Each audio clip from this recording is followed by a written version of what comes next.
Today we begin chapter 25, and we come full circle from chapter 18. Chapter 18, we began giving an understanding of the Ava Mesuteres, the hidden love.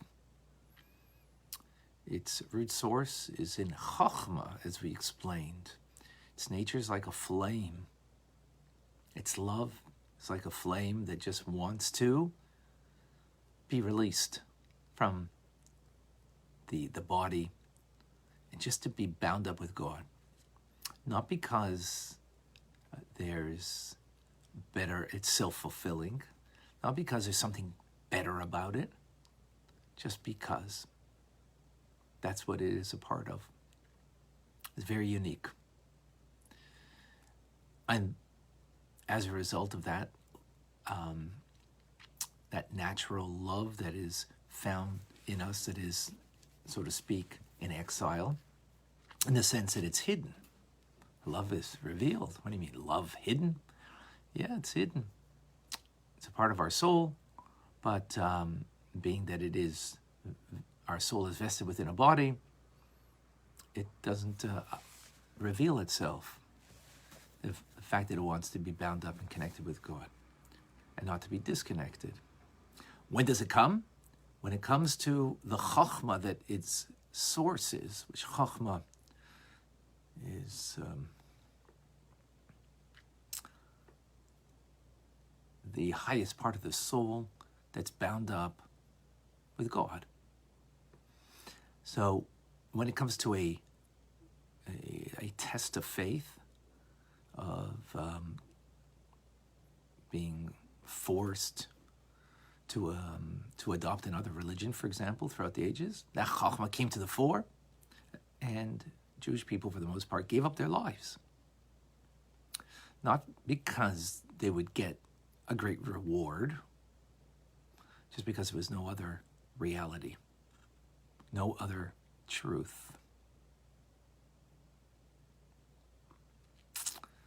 No other truth, and therefore can't be separated for a moment. That's what we learned. Now, what the Alter Rebbe has done till now, since then, in chapter 18, 19, is to translate that into not dying for God, but to live with that notion. With that notion. So the Alter Rebbe now brings us full circle and says that this now is the meaning of the verse. The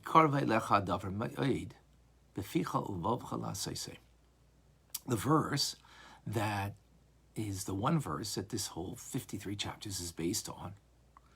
That this thing, our relationship, Torah and mitzvahs, is very close to us. How's it very close? How's it very near? So the Alter Rebbe says, the one word of this chapter is bereshusay. It is in our capability to free ourselves of the spirit of folly that it shouldn't influence me, and that I should not forget the hidden love that I have for God. I can always arouse that love, not to die for God, but to live. And that's the meaning that we say in the Shema, b'chol levavcha, with all of your heart. What does that mean? With all of your heart. So it's not just the love of God, but it's also the fear of God. And the fear, as in human relations, when you love somebody, you fear the separation from them. So that's what we're speaking about over here. And for the first part, that is the notion over here. The dread of separation from God's unity and oneness. Ready to sacrifice your life, again, as we said, without reason, without logic, just because that's the pure divine nature of the soul, that it wants to be bound up with God. It doesn't want to be separated from God. Not because, again, you're going to get showered with reward. That's logical. That's not the nature of this divine soul that we're talking about. All right, that's that flame that flickers upwards You know, everything is drawn by the force of gravity. The flame flickers upwards because it wants to be bound up in its source. That's the metaphor for the soul, the divine soul. It wants to be bound up with God. Why? Just because that's its nature, that's its source, that's where it comes from. And it doesn't want to be severed from that connection at all. Now, see how Rebbe explains. How does that translate now to live with this soul rather than using it just to die with? Now, most definitely, it's easier to subdue our appetite for self-directed things, for things that are just self-fulfillment, things that are just about me and my pleasure. It's easy to give that up much more than suffering the pain of death. So, in the category of turning away from negativity, from evil, from something doing wrong, right?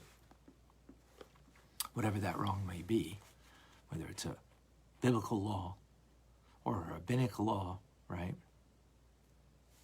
The point of all of this is that idolatry, we understand that really separates us from God.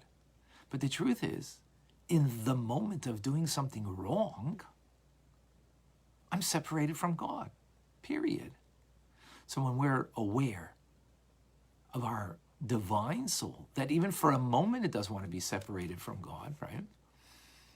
Because when you do something wrong, you know, you waste time. You speak Lashon Hara, you spoke, ill about somebody.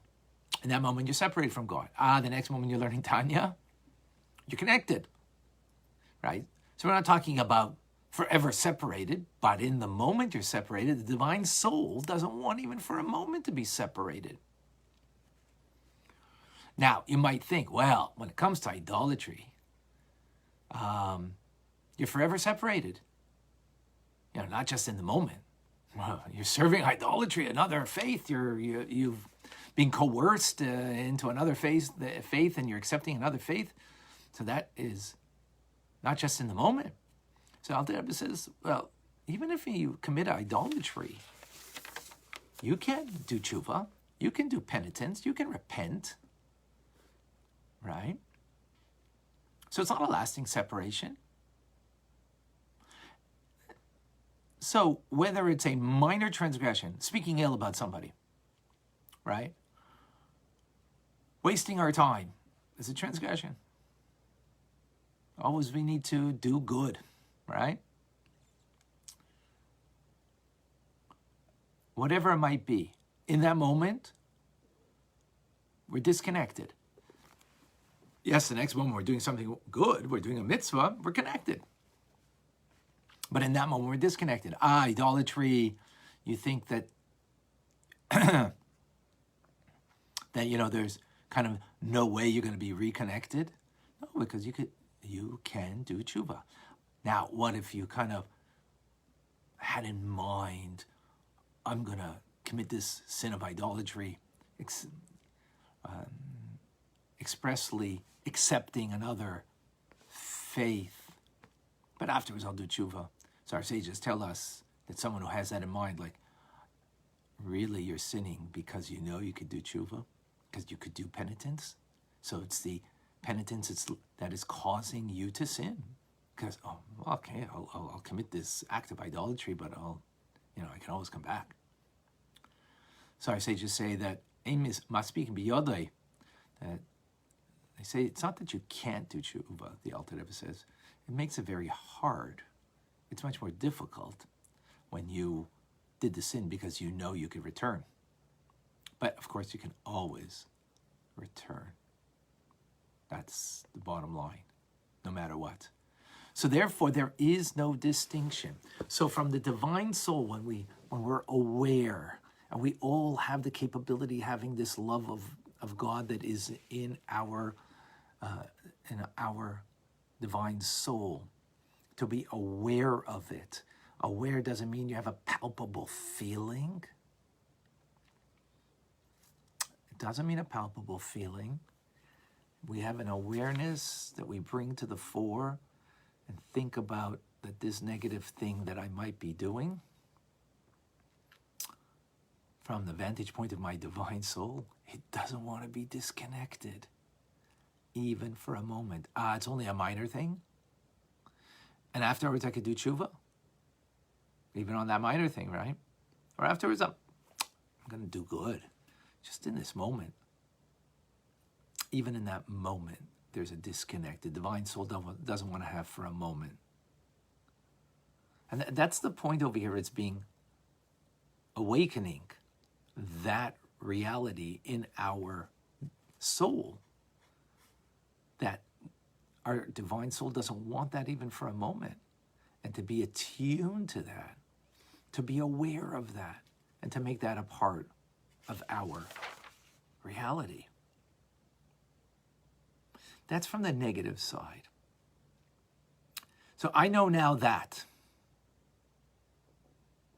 What do we know now? What we just learned, specific to today. I know now that, right? As we do every day in our class, we provide a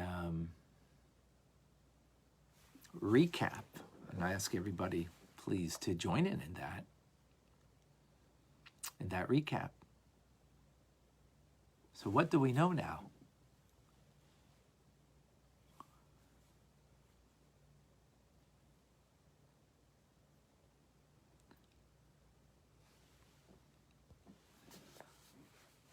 Okay.